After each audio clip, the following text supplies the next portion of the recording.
చేసే ప్రతి దుర్మార్గాలకు మేమేం అనుకూలంగా ఎక్కడా లేము కదా. కాబట్టి అలా అనుకూలంగా లేరు, మీరు వ్యతిరేకంగా కూడా ఎప్పుడు ఒక్కసారి కూడా మాట్లాడలేదు.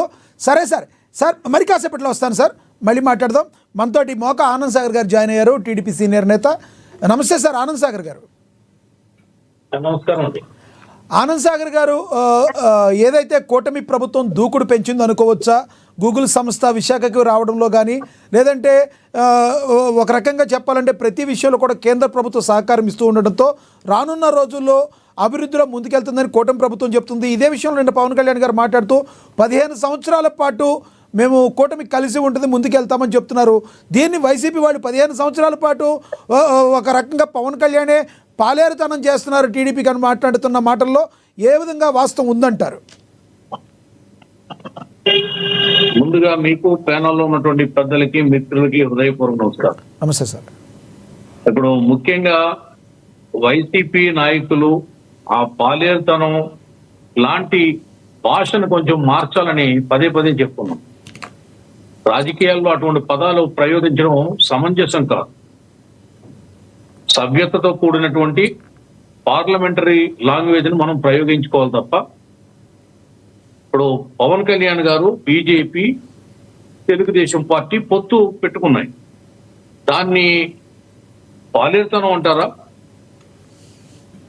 లేకపోతే తొత్తిజం అంటారా? మరి అలాగంటే రాజశేఖర రెడ్డి గారు కూడా ఆనాడు కమ్యూనిస్ట్ పార్టీలతోటి, టీఆర్ఎస్ పార్టీ తోటి పొత్తు పెట్టుకున్నారు కదా, దాన్ని ఏమంటారు? తెలుగుదేశం పార్టీ సిద్ధాంతం, మేము పార్టీ పుట్టినప్పటి నుంచి పొత్తులకి ఎప్పుడు ఆహ్వానం పలుకుతాం, పొత్తులతో పోటీ చేస్తాం. అదే పవన్ కళ్యాణ్ గారు కూడా, ఆయన పార్టీ సిద్ధాంతం కూడా అదే.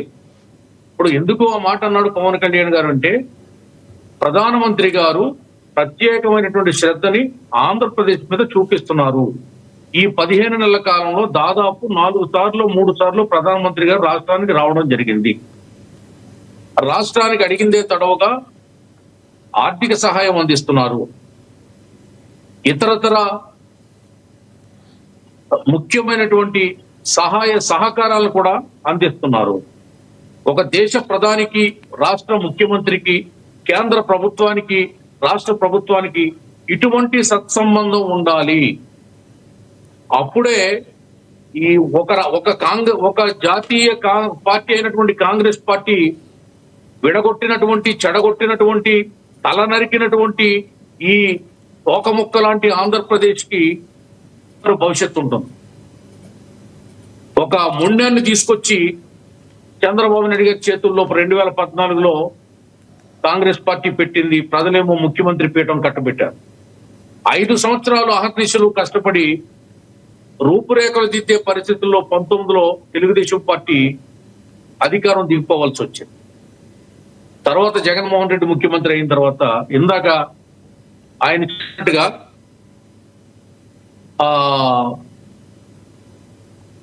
బటన్ నొక్కారు, డబ్బులు ఇచ్చారు. మేము కాదంటలేదు, ఎప్పుడు కాదంటలేదు. మీరు బటన్ నొక్కారు, డబ్బులు ఇచ్చారు. ఆ డబ్బులు అప్పులు చేసి ఇచ్చారు, లేదా దళితులకు ఉన్నటువంటి సప్లైన్ నిధులు తెచ్చి ఇచ్చారు. తప్పు కదండి, అది దళితుల నిధులు కదా అవి.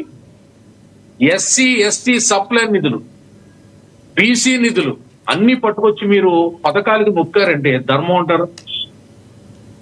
అది పద్ధతి అంటారా? పరిపాలించే విధానం అంటారా? రోడ్లు కూడా వేయకుండా, మంచినీళ్లు కూడా ఇవ్వకుండా, మౌలిక సదుపాయాలు లేకుండా, రాష్ట్రానికి ఆదాయ వనరులన్నీ ఎలా వస్తాయనేది చూసుకోకుండా, వ్యవస్థలన్నీ నిర్వీర్యమైపోయేటట్టు చేసి మీరు పథకాలు ఇచ్చి, డబ్బులు ఇచ్చి ప్రజలను పెంచామంటే, ప్రజలు ప్రభుత్వం పెంచితే పెరుగుతారా? ఎవరికుండే ఆర్థిక వనరులు వాళ్ళకు ఉంటాయి, ఎవరు తపన వాళ్ళు పడతారు, ఎవరు సంవత్సరాలు వాళ్ళు దిద్దుకుంటుంటారు. కాబట్టి మేము ఇచ్చిన డబ్బులే గొప్పవి, అదే గొప్ప పరిపాలన, అశోకుడు పరిపాలన పరిపాలన అని, లేకపోతే గుప్తుల కాలం నాటి స్వర్ణయుగం మాది అని మీరు చెప్పుకోవడం అనేది పూర్తిగా అభూత కల్పన.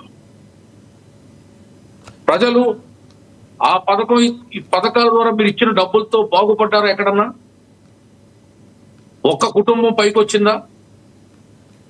ఆర్థిక పురోభివృద్ధి చెందారా? తలసరి ఆదాయం పెరిగిందా? ఎకానమీ సిస్టమ్ పురోభివృద్ధి చెందిందా? లేదు కదా. అందుకే ఒక విజనరీ నాయకుడు చంద్రబాబు నాయుడు గారు, ఆయనకి సపోర్ట్ గా ఒక ప్రశ్నించే నాయకుడు పవన్ కళ్యాణ్ గారు, ఒక ఈ దేశాన్ని ముఖ్యమంత్రిగా ప్రధానమంత్రిగా ఆనంద్ సాగర్ గారు, ఆనంద్ సాగర్ గారు, వైసీపీ చేసే ప్రధాన ఆరోపణ ఏంటంటే ప్రశ్నించడానికి ఉద్భవించాను పుట్టానన్న పవన్ కళ్యాణ్ గారు ఎవరినైనా ప్రశ్నిస్తున్నారు కానీ టీడీపీలో ఉన్న